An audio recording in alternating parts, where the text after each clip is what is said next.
ఇక్కడ ఇక్కడ ఒక క్వశ్చన్ ఉంది. ఏ 58-year-old type 1 diabetes mellitus come in the comprehensive eye examination. ఒక్క నిమిషం. Comprehensive eye examination she is diagnosed with the non proliferative diabetic retinopathy with macular edema is one of her eyes. So what is the ten CM coding is reported అంటున్నాడు. మీరేం చేయాలంటే ICD అని ఒక book ఉండిద్దమ్మా మనకి. So just I open the ICD book. ఈ ICD book అనేది 2 parts గా ఉంటాయి. ఎన్ని parts గా ఉంటాయంటే 2 parts గా ఉంటాయమ్మా. సో ఒక పార్ట్ వచ్చేసి మన కోర్సు సెర్చ్ చేసుకోవడం. అంటే ఇప్పుడు డయాబెటిక్ అన్నాడు అనుకో, డయాబెటిక్ లో వెళ్ళడం, వెళ్ళి టైప్ 1 లో లీడ్ చేయడం, అట్లా దాన్ని ఆల్ఫాబెటికల్ ఇండెక్స్ అంటారు. దాన్ని ఏమంటారంటే ఆల్ఫాబెటికల్ ఇండెక్స్ అంటారు. కానీ ఎగ్జామ్ పాయింట్ ఆఫ్ వ్యూలో మీరు ఆల్ఫాబెటికల్ ఇండెక్స్ తో మీకు పని లేదు. డైరెక్ట్ గా మీకు ఆల్మోస్ట్ బుక్ లో 500 పేజ్ కనుక క్రాస్ చేస్తే మీకు ఐసిడి బుక్ లో ఇలా కోడ్స్ స్టార్ట్ అవుతాయి. 500 పేజ్ తర్వాత A series codes, B series codes, C series codes, D series codes ఇట్లా స్టార్ట్ అవుతాయి. మనకి ఎలా అయితే సిపిటి ఉందో, 0 సిరీస్ అయితే 0, 1 అయితే 1, 2 అయితే 2, 3 అయితే 3, 4 అయితే 4, 5 అయితే 5 ఎలా అయితే మనం చూసుకుంటామో అట్లాగే ఈ ఐసిడి కూడా డైరెక్ట్ గా ఏ సిరీస్ అయితే అక్కడికి వెళ్ళి మన కోడ్ అనేది లీడ్ చేస్తాం. ఇక్కడ ఏమంటున్నాడమ్మా, నాన్ ప్రొలిఫరేటివ్ డయాబెటిక్ రెటినోపతి అన్నాడు. ఎన్ని కోడ్స్ ఇచ్చాడు? ఈ 10.3519, 3511, 10.311, 10.3219. సో నేను ఈ సిరీస్కి వెళ్తా. బి తర్వాత సి తర్వాత డి తర్వాత ఈ, ఇట్లా ఒక ఆర్డర్ లో ఈ సిరీస్ అన్ని అరేంజ్ అయి ఉంటాయి. Closed. Just minute. Okay. So ఈ సిరీస్కి వెళ్ళాలి నేను actually. So I'm with so 500 pages తర్వాత కనుక మీరు వెళ్తే, సో ఈ సిరీస్కి వెళ్ళిపోండి ఆల్మోస్ట్. సో డి దగ్గర ఉన్నామ్మా, ఈకి వెళ్ళిపోండి. సో ఈ సిరీస్కి వెళ్ళిపోయి మీరు సెర్చ్ చేయండి. ఎలా సెర్చ్ చేయాలంటే ఈ 10 సిరీస్ లో ఉన్నాం కదా. So just you can jump to the ఈ సిరీస్. ఈ సిరీస్ లో ఫస్ట్ కూడా ఏందమ్మా, 3519. 3519. 3519 అంటే ఏందో చూడండి. 351. ఇక్కడ ఈ 10.351 ఉంది. సో 7th అంటున్నాడు. కనిపిస్తుందమ్మా మీకు? 7th డిజిట్ కావాలని చెప్తుంది. స్క్రీన్ లో కనిపిస్తుందా?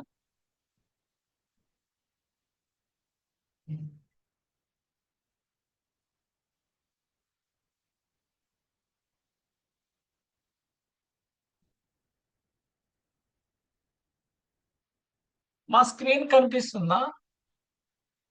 Yes sir. ఓకే. సో ఇక్కడ ఏమంటున్నాడు అంటే 7th క్యారెక్టర్ అంటున్నాడు. ఈ 10.351 కింద యాక్చువల్ గా అయితే 7th క్యారెక్టర్ అంటే కింద 7th క్యారెక్టర్ యాడ్ చేసి ఇస్తాడు. బట్ ఇక్కడ 7th క్యారెక్టర్ అంటున్నాడు. మనం ఈ 10.351 అనే కోడ్ అనేది ఇవ్వకూడదు.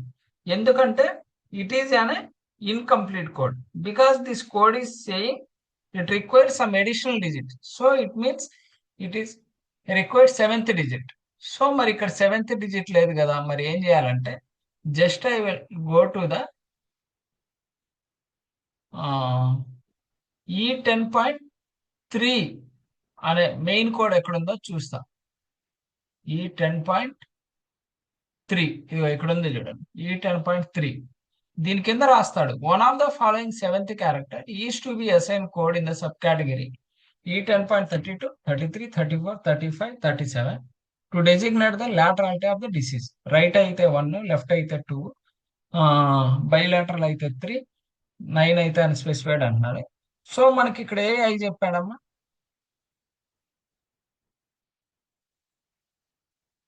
Is one of her eyes అన్నాడు. కానీ అది రైట్ అయ్యా లెఫ్ట్ అయ్యా ఏం చెప్పలేదు. అంటే అన్స్పెసిఫైడ్ అయి తీసుకుంటాం. ఏం చెప్పనప్పుడు అన్స్పెసిఫైడ్ అయి తీసుకుంటామా.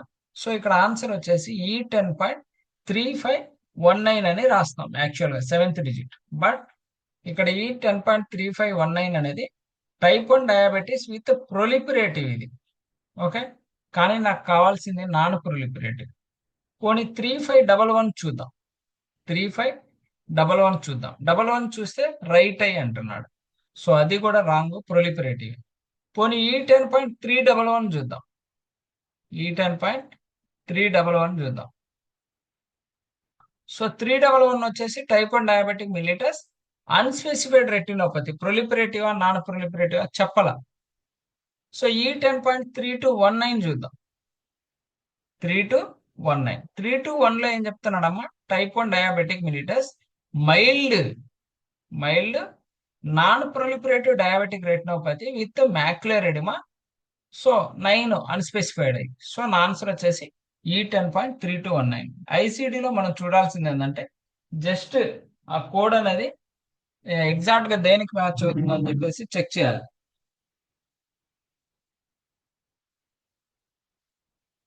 ఓకేనా, క్లియర్ అని అర్థమైందా ఈ క్వశ్చన్? దీంట్లో ఏమైనా డౌట్ ఏమైనా ఉందా?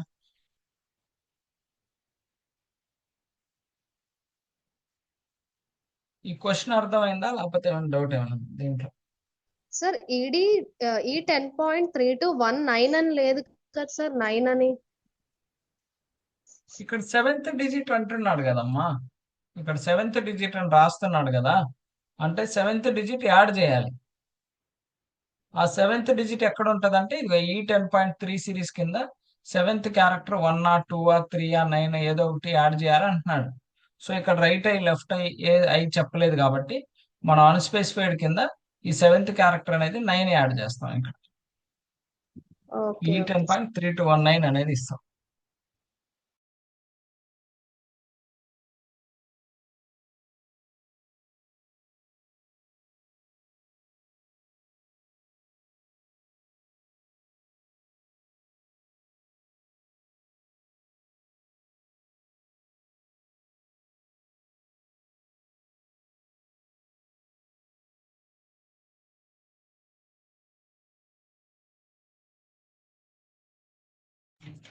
సో E10.3219 అనేది ఇవ్వాలి.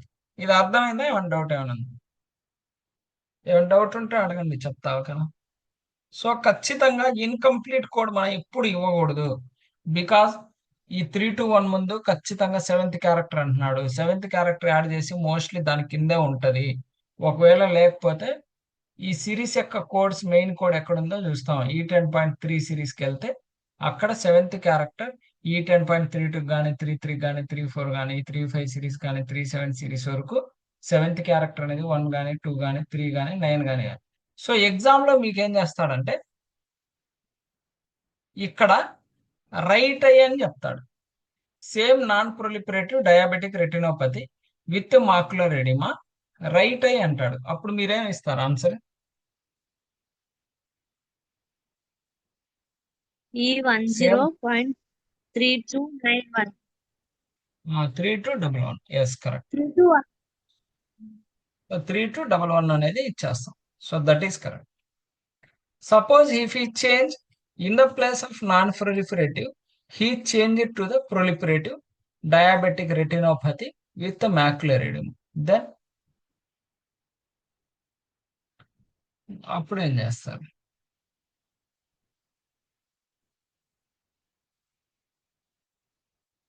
సో ఇది ఇచ్చేస్తాం. క్వశ్చన్ ఒకసారి చెప్పండి సార్. నాన్ ప్రొలిఫరేటివ్ బదులు ప్రొలిఫరేటివ్ చెప్పాడు.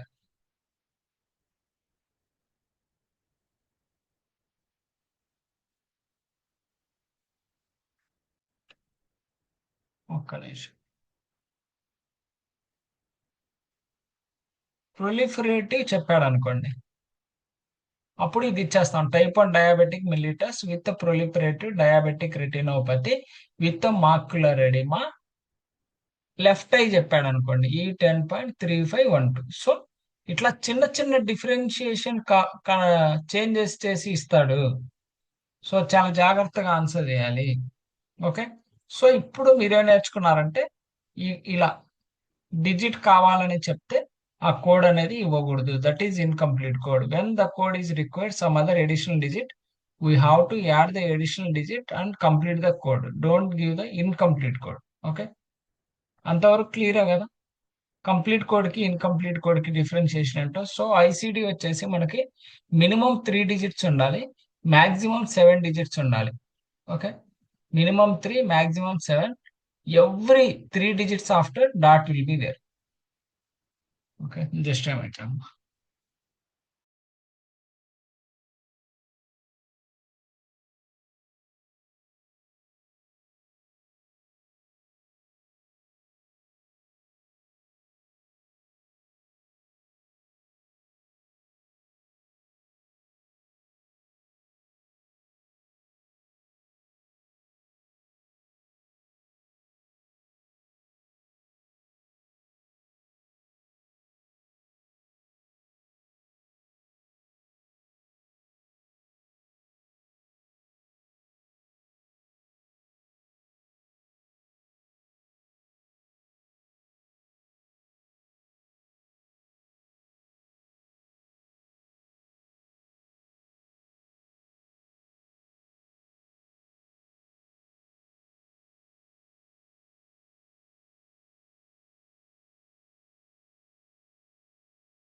ఓకే అమ్మా, సారీ. సో ఇది చూడండి అమ్మా, ఏ 52 years old male patient with known AIDS saw his orthopedic physician today for severe pain in the right knee. The physician documents that his knee pain is due to flat up of post-traumatic osteoarthritis and he gives him the cortisone injection in the right knee joint. The osteoarthritis is not related to AIDS. So ఇక్కడ రెండే రెండు points ఉంటాయమ్మా, గుర్తుపెట్టుకోండి. AIDS related guide line just ఇక్కడ రాస్తాను. AIDS related guides వచ్చినప్పుడు మనం ఏం చేయాలంటే హెచ్ఐవికి ఒక కోడ్ ఉంటుందమ్మా, B20. ఎయిడ్స్కి వచ్చేసి ఒక కోడ్ ఉంటుందమ్మా, Z21. ఇక్కడ మనం చెక్ చేయాల్సింది ఏంటంటే పేషెంట్ హెచ్ఐవి అయితే హెచ్ఐవి, ఎయిడ్స్ అయితే ఎయిడ్స్, రిలేటెడా అన్రిలేటెడా చూడాలి. సింపుల్. రిలేటెడ్ అయితే ఈ హెచ్ఐవి కానీ ఎయిడ్స్ కూడా కానీ ఫస్ట్ ఇవ్వాలమ్మా, సీక్వెన్స్ లో ఫస్ట్ ఇవ్వాలి. రిలేటెడ్ అయితే, అన్రిలేటెడ్ అయితే సీక్వెన్స్ లో సెకండ్ ఇవ్వాలి, అంతే. Simple logic. సో అర్థమైందా? HIV AIDS related guide line ఏంటంటే హెచ్ఐవి ఎయిడ్స్ రిలేటెడ్, హెచ్ఐవికి B20 అమ్మా, ఎయిడ్స్ కి Z21. ఇక్కడ కూడా ఒక చిన్న కొరిలేషన్ ఉంది. ఎయిడ్స్ కోడ్ మనం ఎప్పుడు ఇవ్వాలంటే పేషెంట్ ఈజ్ ఎసిమ్టమాటిక్ అంటారు. పేషెంట్ కి సిమ్టమ్స్ లేవు, లేకపోతే హెచ్ఐవి పాజిటివ్ అంటాడు, అప్పుడు మాత్రం ఎయిడ్స్ కోడ్ ఇవ్వాలమ్మా, Z21. పేషెంట్ కి సిమ్టమ్స్ ఉన్నాయి,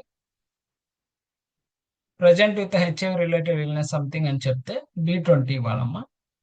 అది ఆడిచ్చే కండిషన్ హెచ్ఐవితో రిలేటెడా అన్రిలేటెడా చూడాలి.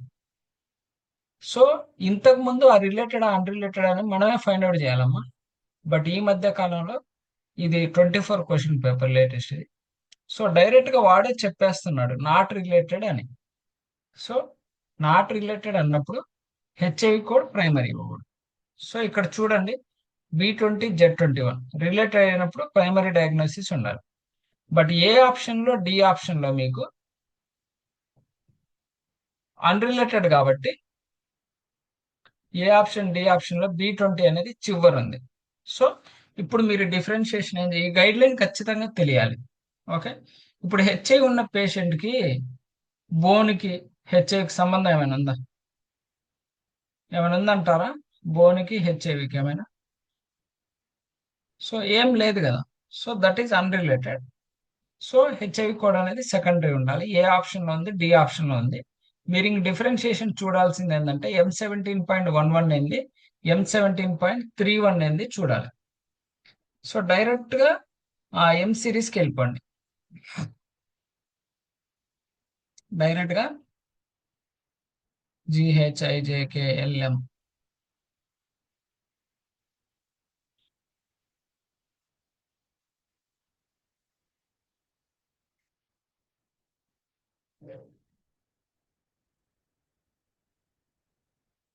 M17.1 అమ్మ. M17.11 కనుక చూస్తే unilateral primary osteoarthritis, unilateral primary osteoarthritis. But మనకి ఇక్కడ ఏమంటున్నాడమ్మా, పోస్ట్ ట్రొమాటిక్ ఆస్టియోఆర్థరైటిస్ అంటున్నాడు. M17.31 చూడండి. If you go to the M17.31 unilateral post traumatic osteoarthritis. అర్థమైందా? సో డి ఆప్షన్ అనేది రైట్. డౌట్ ఉందా? క్లియరా ఈ క్వశ్చన్? డౌట్ ఉందా? క్లియర్ అమ్మా? ఏమన్నా డౌట్ ఉంటే చెప్పండి ప్లీజ్. ఓకేనా? క్లియరేనా? Still you are having any doubt? Okay, can go with the 21 question. In an accidental shooting, multiple pellets from the shotgun blast puncturing the patient right upper quadrant of the abdomen are removed from the skin, muscle, fascia. No pellets penetrated the thoracic and abdominal cavity. So ఎక్కడ penetrate అయినాయంట? Right upper quadrant of the abdomen. Abdomen లో కాదు, అంటే abdomen లో పైన quadrant. So మీరు కనుక check చేస్తే S31.130, S31.140,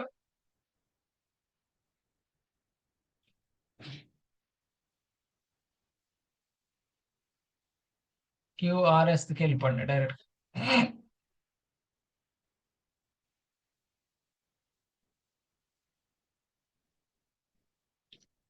ఎస్ 31 పాయింట్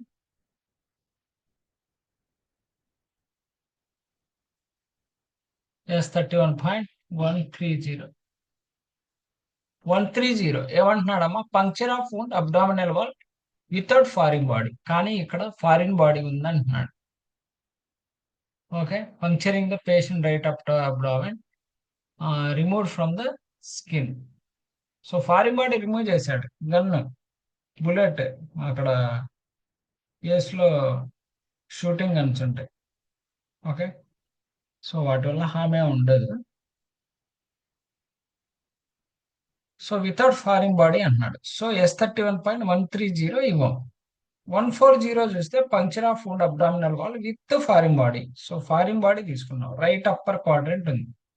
అదే S31.149 చూసారనుకోండి, with foreign body unspecified quadrant అన్నాడు, కానీ మనకు కావాల్సింది right upper quadrant with foreign body. So 140 అనేది రైట్. ఇంకా మిగతా ఇదంతా సేమ్ గానే ఉన్నాయి కాబట్టి ఇంకా మీకు ఆన్సర్ దొరికితే దొరికినట్టు. ఓకే, నెక్స్ట్ చూడండి. A patient with the third degree burns to the chest wall with a systemic inflammatory syndrome develops the acute kidney failure. So burn ఉంది,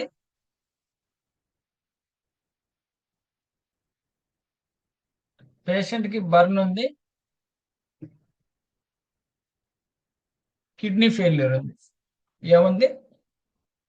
బర్న్ ఉంది, కిడ్నీ ఫెయిల్యూర్ ఉంది. సో బర్న్ కోడ్స్ ఎప్పుడు గుర్తుపెట్టుకోండి, T series తో వస్తాయి, రాసుకోండి. T series codes వచ్చేసి burn codes, poisoning codes. Patient ఏదైనా డ్రగ్ తీసుకున్నాడు అనుకోండి, అన్ఫార్చునేట్లీ ఆ కోడ్స్ టీ సిరీస్ లోనే వస్తాయి, ప్లస్ బర్న్ కోడ్ కూడా టీ సిరీసే వస్తాయి. ఇక్కడ కనుక మీరు అబ్జర్వ్ చేస్తే ఎప్పుడైతే ఈ బర్న్ కానీ పాయిజనింగ్ చెప్తే టీ సిరీస్ కోడ్స్ ఎప్పుడు ప్రైమరీ డయాగ్నోసిస్ గా ఉండాలి. ఓకే, ఇక్కడ మీరు అసలు ఏమీ తెలియకుండా just burn code T series primary diagnosis ఉంది కాబట్టి ఇంకెక్కడ ప్రైమరీ డయాగ్నోసిస్ లేదు T series. So directly you can select the T series.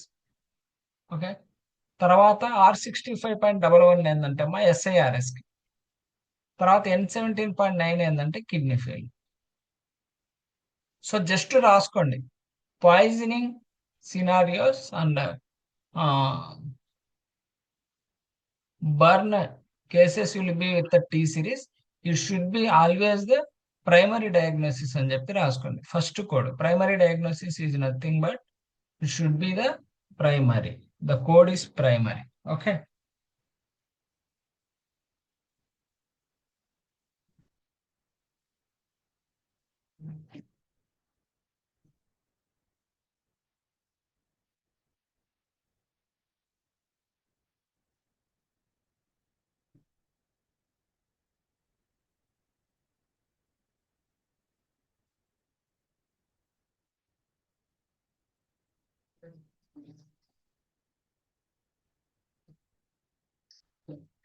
Next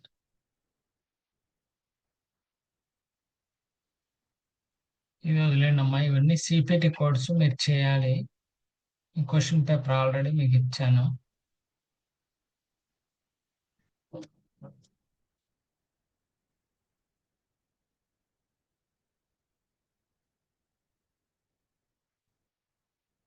so ఇది సిపిటితో ఉన్న ఐసిడి మీకు అవసరం లేదమ్మా, డైరెక్ట్ గా సిపిటి ఉంటే చాలు. ఓకేనా?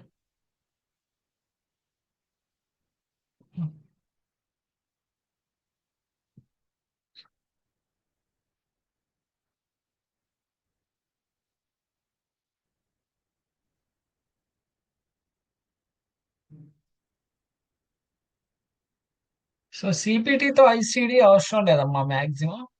జస్ట్ మీరు సిపిటి దొరుకుతుంది. ఓకేనా, నో వరీ.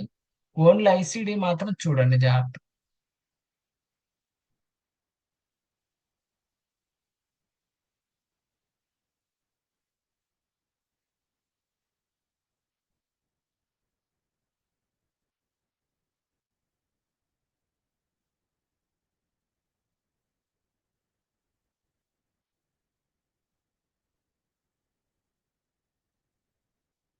సో ఐసిడి నుంచి 12 క్వశ్చన్స్ వస్తాయి.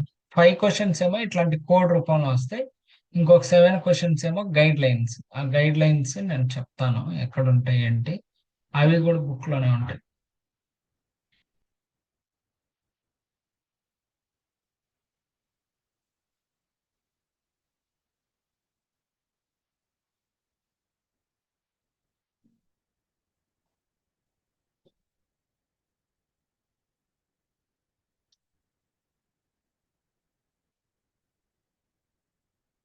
సో ఈ 373 క్వశ్చన్ సెట్ లో అమ్మా ఆల్రెడీ మీకు షేర్ చేశాను. సో దాంట్లో ఇవి క్వశ్చన్స్. ఓకే.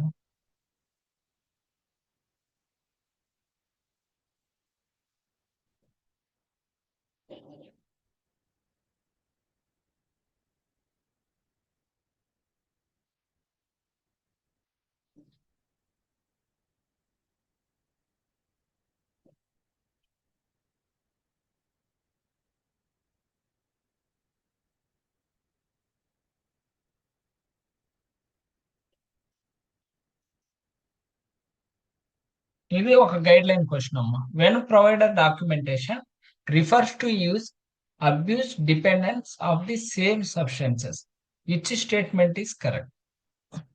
ఓకే. ఇది ఎక్కడ ఉంటుందంటే మనకి యాక్చువల్ గా గైడ్ లైన్స్ లో ఫస్ట్ పేజ్ కనుక ఓపెన్ చేస్తే ఇక్కడ ఇలా ఒక 10 పేజీలు క్రాస్ అయిన తర్వాత, ఒక 15 పేజెస్ క్రాస్ అయిన తర్వాత మనకి ఇట్లా కన్వెన్షన్స్ అనేవి ఉంటాయమ్మా. కన్వెన్షన్స్ అనేవి ఉంటాయి.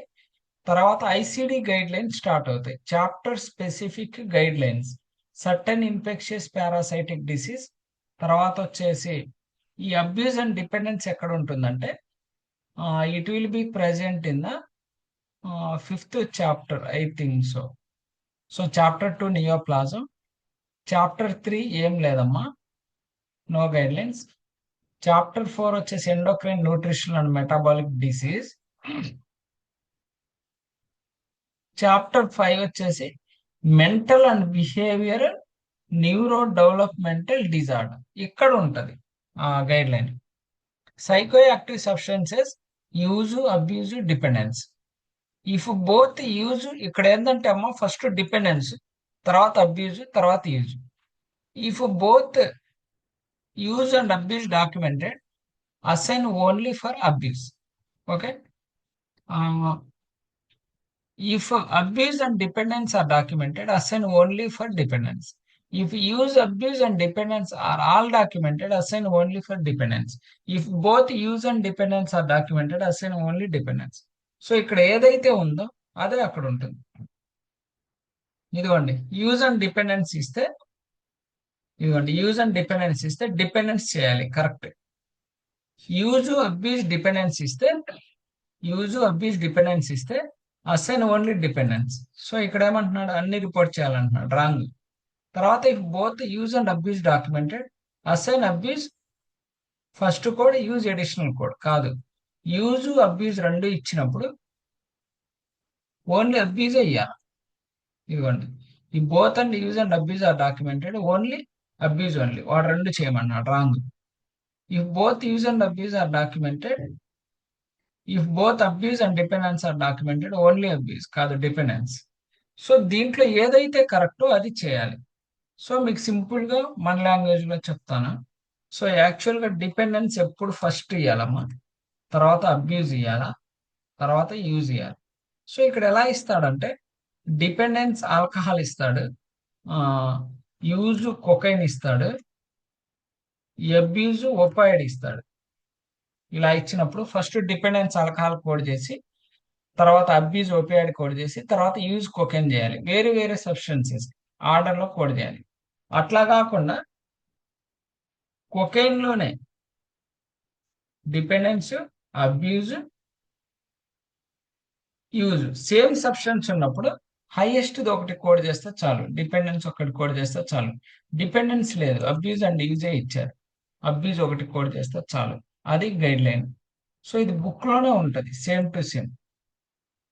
ఆ గైడ్ లైన్స్ నుంచి 7 క్వశ్చన్స్ వస్తాయి మీకు, చాలా ఇంపార్టెంట్ ఇది. ఓకే,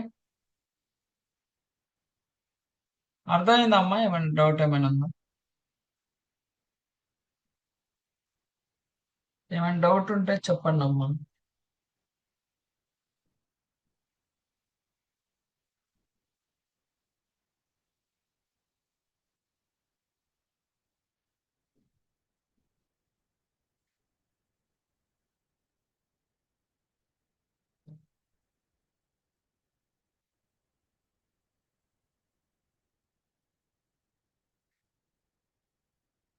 అర్థమవుతుందమ్మా ఇది?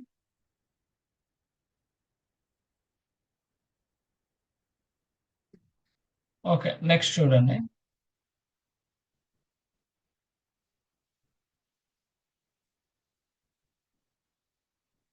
తర్వాత వచ్చేసి 14th. A few days after a bad coughing spell, a patient developed the dyspnea that occurring episodically throughout the day and night. The physician suspect the viral pneumonia. ఎప్పుడైనా గుర్తుపెట్టుకోండి, ఇ- ఇలా సస్పెక్ట్ చేశాడు అనుకోండి, కొన్ని వర్డ్స్ రాసుకోండి. సస్పెక్ట్ గానీ, rule out గానీ, likely గానీ, ఇన్కన్క్లూజివ్ గానీ, నాట్ కన్ఫర్మ్డ్ గానీ, డిఫరెన్షియల్ డయాగ్నోసిస్ గానీ, ఓకే, అన్కన్ఫర్మ్డ్ డయాగ్నోసిస్ కానీ ఇవన్నీ చెప్తే వాటికి కోడ్ చేయకూడదు. ఓకే, సో సార్ ఇక్కడ బార్డర్ లైన్ కండిషన్స్. ఆ బార్డర్ లైన్ కండిషన్ కూడా ఓకే. వాటికి కూడా. సో వీటన్నిటికీ మనం కోడ్ చేయకూడదు. సో వాడు ఇక్కడ ఏం చేస్తున్నాడు అంటే వైరల్ నిమోనియా అని సస్పెక్ట్ చేసేస్తున్నాడు. సో వైరల్ నిమోనియా కోడ్ ఎంత? J series. ఆ జే సిరీస్ కోడ్ ఎలిమినేట్ చేయండి. J18 అనేది ఉత్త నిమోనియా, J12.9 అనేది viral pneumonia. So you can eliminate that option. ఇంకా మనకుంది ఏంది? ఓన్లీ ఒకే ఒకటి, డెవలప్డ్ డిసప్నియా. ఓన్లీ డిసప్నియా కోడ్ ఒకటే చేయాలి. డిసప్నియా కోడ్ ఎంత? R06.00. మీరు R06.00 అని చెక్ చేస్తే డిసప్నియా అని ఉంటుంది. నెక్స్ట్, ఈ కోడ్ ఆల్రెడీ మనం చూసాం. Diagnosed with non proliferative diabetic retinopathy with macular oedema, right I ఇచ్చాడు. ఓకే, మనకి ఇందాక అన్స్పెసిఫైడ్ కి 3219 వచ్చింది, రైట్ ఐ కాబట్టి 3211 వచ్చింది. అవసరమైతే ఈసారి లెఫ్ట్ ఐ అంటాడు రేపు మీరు రాసే ఎగ్జామ్. ఓకే, నా ఆన్సర్స్ బై హార్ట్ చేయమాకండమ్మా, just you can go through the concept, that's it. Next, a patient diagnosed with hypertension and congestive heart failure, the provider indicate both conditions are unrelated. ఎప్పుడైనా hypertension, heart failure related అనుకోండి, combination code ఉంటుంది. Just wait, I will show.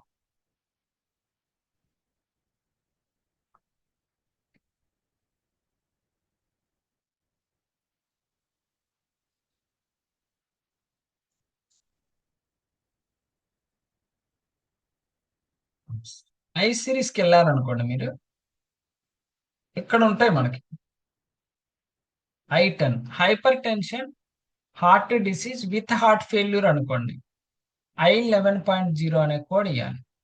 ఒకవేళ I11.0 అనే code ఇస్తే దాని కింద మీకు red colour mark లో చెప్తున్నాడు ఏమని, use additional code to identify the type of heart failure. అది I50 సిరీస్ తో వస్తుంది. ఒకవేళ ఇలా రెడ్ కలర్ లో ఉంటే ఏంటంటే ఇక్కడ యూజ్ ఎడిషనల్ అంటున్నాడు, ఇక్కడ కూడా యూజ్ ఎడిషనల్ అంటున్నాడు, అంటే ఈ కోడ్ తో పాటు ఇంకొక కోడ్ కూడా ఇవ్వాలని అర్థం. ఇక్కడ వచ్చేసి మళ్ళీ secondary hyper tension code also underline condition, ఈ కోడ్ తో పాటు ఇంకొక కోడ్ కూడా చేయాలని. ఇక్కడ కూడా code also identifying the hyper tensive disease. ఇట్లా ఏదైనా రెడ్ కలర్ లో ఇస్తే ఖచ్చితంగా వాడు ఎడిషనల్ కోడ్ అంటున్నాడా లేకపోతే ఆ కోడ్ ఫస్ట్ ఇవ్వమంటున్నాడా చెక్ చేసుకొని చాలా జాగ్రత్తగా ఆన్సర్ చేయాలి. ఒకవేళ hypertension with heart failure related కనుకుంటే I11 సిరీస్ ఇస్తామమ్మా. కానీ ఇక్కడ అన్రిలేటెడ్ అని చాలా క్లియర్ గా చెప్తున్నాడు కాబట్టి hypertension code, heart failure code ఇవ్వాలి. హైపర్ టెన్షన్ కోడ్ వచ్చేసి I10 అమ్మా, హార్ట్ ఫెయిల్యూర్ కోడ్ వచ్చేసి I50.9. సో అట్లా డైరెక్ట్ అది. తర్వాత, which diagnosis codes are reported for patient who has the hypertension, acute renal failure. Patient కి hypertension ఉంది, acute renal failure కూడా ఉంది. సో అప్పుడు కూడా సపరేట్ గా కోడ్ చేసేస్తాం.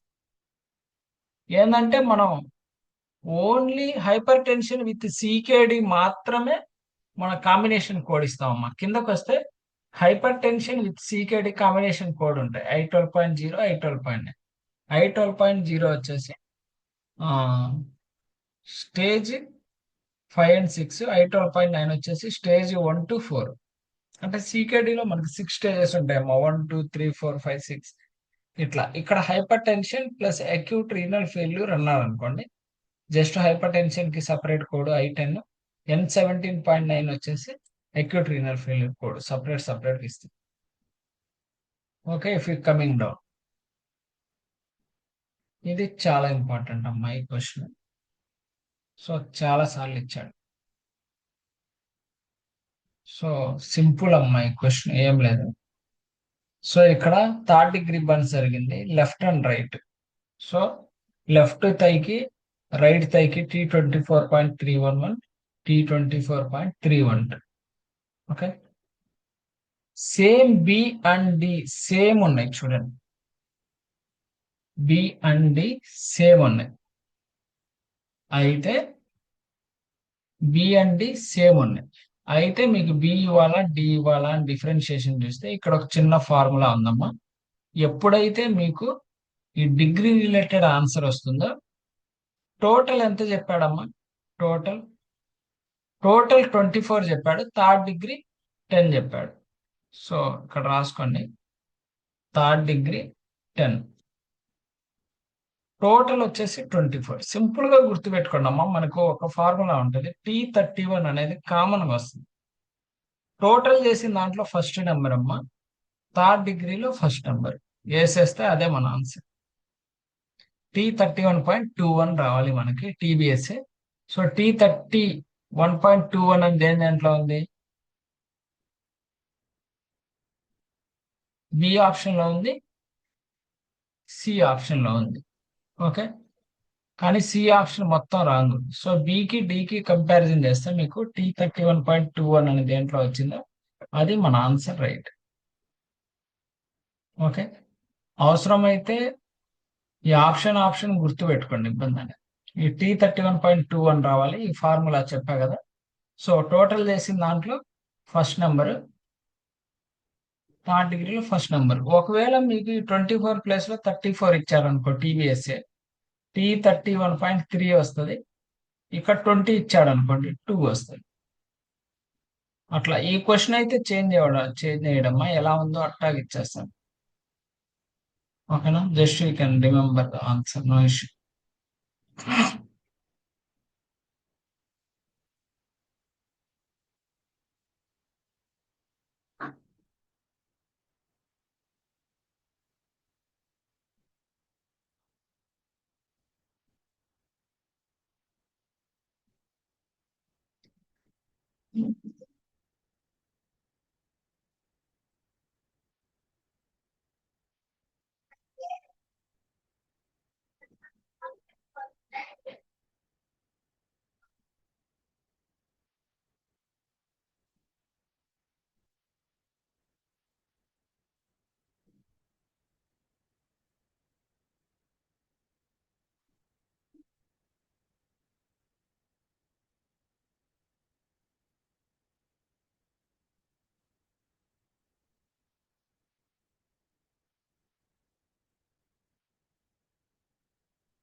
ఓకే, ఇక్కడ చూడనమ్మా. Which category should be used when both hypertension condition classifiable category N18 chronic kidney disease are present. Suppose hypertension ఉంది ప్లస్ క్రానిక్ కిడ్నీ డిసీజ్ కూడా ఉంది. అప్పుడు మనకి ఇందాక మనం చూసాం కదా, hypertension plus chronic kidney disease వచ్చేసి I12 సిరీస్ కిందకు వస్తుంది. Okay, I12 series category I12 hypertension CKD అది ఇవ్వాలి. Category I13 hyper tension heart and CKD. Actual గా మనకి ఓన్లీ క్రానిక్ కిడ్నీ డిసీజ్ గురించే మాట్లాడుతున్నాడు కాబట్టి I12 అమ్మ. ఒకవేళ క్రానిక్ కండిషన్ డిసీజ్ కాకుండా హార్ట్ అండ్ సీకేడి అని చెప్పుకుంటే I13 ఇస్తాం. అది కూడా మీరు ఇక్కడ కోడింగ్ గైడ్ లైన్స్ లోనే చూడొచ్చు. జస్ట్ మినిట్, మనకి ఇక్కడ గైడ్ లైన్స్ ఉంటాయమ్మా. గైడ్ లైన్స్ మనకి ఇక్కడ చాలా క్లియర్ గా డాక్యుమెంటేషన్ చేసి ఉంటుంది.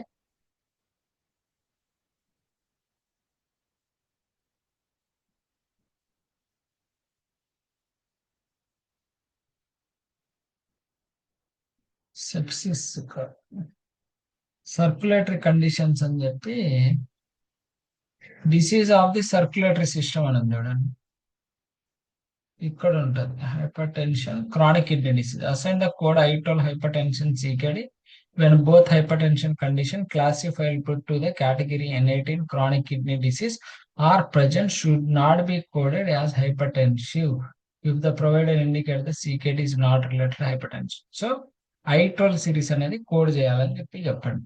Okay,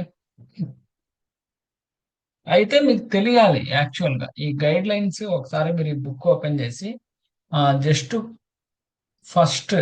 first chapter HIV, second chapter neoplasm, fourth chapter diabetic, so fifth chapter mental and behavioural disorders, ఈ 9th చాప్టర్ వచ్చేసి సర్క్యులేటరీ సిస్టమ్. ఇట్లా ఒక ఓవరాల్ గా ఒక లుక్ వేయండి, ఒక ఐడియా. ఓకే, సో ఎటు నేను చెప్పేటప్పుడు మోస్ట్లీ కవర్ చేస్తున్నా కాబట్టి.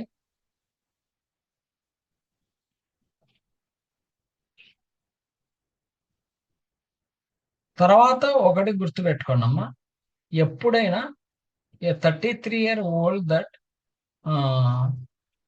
28 weeks pregnant is coming to check blood sugar, she has type 2 diabetes in the past 2 years. ఎప్పుడైనా ప్రెగ్నెన్సీ రిలేటెడ్ కోడ్స్ ఎప్పుడు ఓ సిరీస్ తో వస్తాయి, that should be the primary. Pregnancy code కనబడినమ్మంటే అది ఓ సిరీస్ తో రావాలి, ఫస్ట్ ఉండాలి, first diagnosis ఉండాలి. ఓకే, సో ఇక్కడ మన ఏబిసిడి ఆప్షన్ లో కనుక చూస్తే ఏ ఆప్షన్ లో సో ప్రైమరీ డయాగ్నోసిస్ లేదు. ఓకే, బి ఆప్షన్ లో ఓ ప్రైమరీ డయాగ్నోసిస్ ఉంది, డి ఆప్షన్ లో కూడా ఓ అనేది ప్రైమరీ డయాగ్నోసిస్ ఉంది. అయితే ఇక్కడ మీరు కనుక క్రాస్ చెక్ చేస్తే O24.113, O24.419 కనుక చెక్ చేస్తే O24.113 ఏమో మీకు పాస్ట్ నుంచి డయాబెటిక్ ఉందని చెప్తుంది. 419 కనుక చూస్తే ప్రెగ్నెన్సీలో డయాబెటిక్ వచ్చిందని చెప్తుంది. బట్ ఇక్కడ ఈ ప్రెగ్నెంట్ పేషెంట్ కి ఆల్రెడీ ఎప్పటి నుంచో డయాబెటిక్ ఉంది కాబట్టి you can go with the B option. గుర్తుపెట్టుకోండి, ప్రెగ్నెన్సీ కోడింగ్ వచ్చినప్పుడు ఎప్పుడు ఓ సిరీస్ ఫస్ట్ ఇవ్వాలి, ఫస్ట్ పాయింట్. రెండో పాయింట్ వీక్స్ కోడ్, ఇది Z34.2, Z3.28 అమ్మా, జెడ్ సిరీస్ కోడ్ ఎప్పుడు లాస్ట్ లో ఉండాలి. Okay,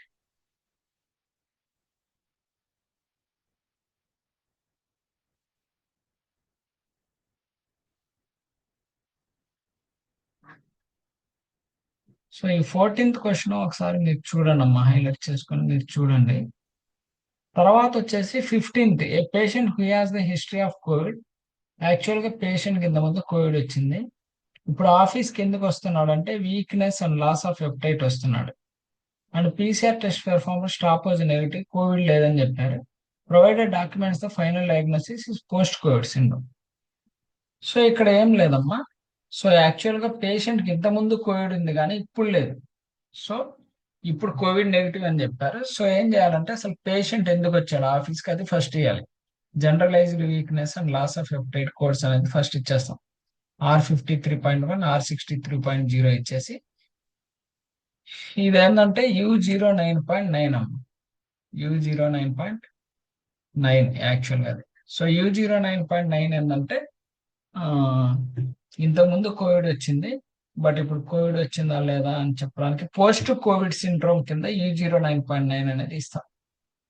so generalised weakness, loss of appetite U09.09 అనే కోడ్ అనేది ఇస్తాం. ఓకే, ఇంతవరకు చాలే, ఏమైనా ఉంటే రేపు ఎక్స్ప్లెయిన్ చేస్తాను. సో ఏ పేజ్ దాకా చెప్పాను? ఓకే, ఆల్మోస్ట్ 39 పేజ్ దాకా చెప్పాను మీకు. సో నాకు గుర్తుంటుంది, రేపు ఇక్కడ నుంచి ఎక్స్ప్లెయిన్ చేస్తా వీటిలో ఏమైనా ఉన్నాయని.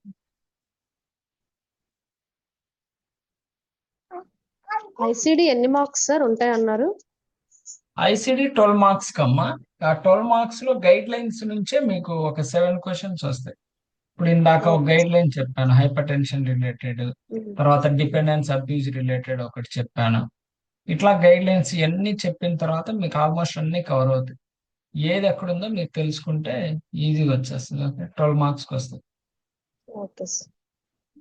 సో ఆల్మోస్ట్ నేను 42 ఇంకేమైనా ఉన్నాయని చూస్తున్నా యాక్చువల్. సో 45 పేజ్ నుంచి రేపు ఎక్స్ప్లెయిన్ చేస్తాను. సో ఐఎమ్ ఆల్మోస్ట్ ఎట్ 46 పేజీకి వచ్చాను యాక్చువల్లీ. ఇదిగోండి ఇక్కడ నుంచి రేపు చెప్తాను. ఓకే, ఇప్పుడు 47 పేజీలో ఉన్నా నేను. సో ఇక్కడ నుంచి రేపు ఎక్స్ప్లెయిన్ చేస్తాను. రేపు ఎల్లుండి, రేపు పడితే రేపు అయిపోతే రేపు, పోలేదనుకోండి ఎల్లుండి కూడా ఐసిడి ఒక 2-3 డేస్ పెట్టినా ఇబ్బంది ఏం లేదు. ఏదంటే ఎక్కడ మిస్ అవ్వకూడదు అట్లా. అంతే. ఓకేనా, మీన్ వైల్ గా మీరైతే ప్రాక్టీస్ చేయండి. ఓకేనా, క్వశ్చన్స్ అయితే ప్రాక్టీస్ చేయండి, స్టార్ట్ చేసేయండి ఈ రోజు నుంచి. ఒక 200 క్వశ్చన్స్ ప్రాక్టీస్ చేయండి. ఫస్ట్ 500తో స్టార్ట్ చేసుకోండి. అంటే ఇంకా మీకు ఎలా కన్వీనియంట్ అంటే అట్లా. నేనైతే 2 పేపర్స్ మీకు ఇచ్చాను, పర్ఫెక్ట్ ప్రాక్టీస్ చేసుకుని ఏమైనా డౌట్స్ ఉంటే రేపు ఐసిడి చెప్తా కదా, అప్పుడు డిస్కషన్ చేస్తాం ఏమైనా డౌట్స్ ఉంటే. ఓకే, సరే అమ్మా, ప్రిపేర్ అవ్వండి, ఏమైనా ఉంటే చూద్దాం.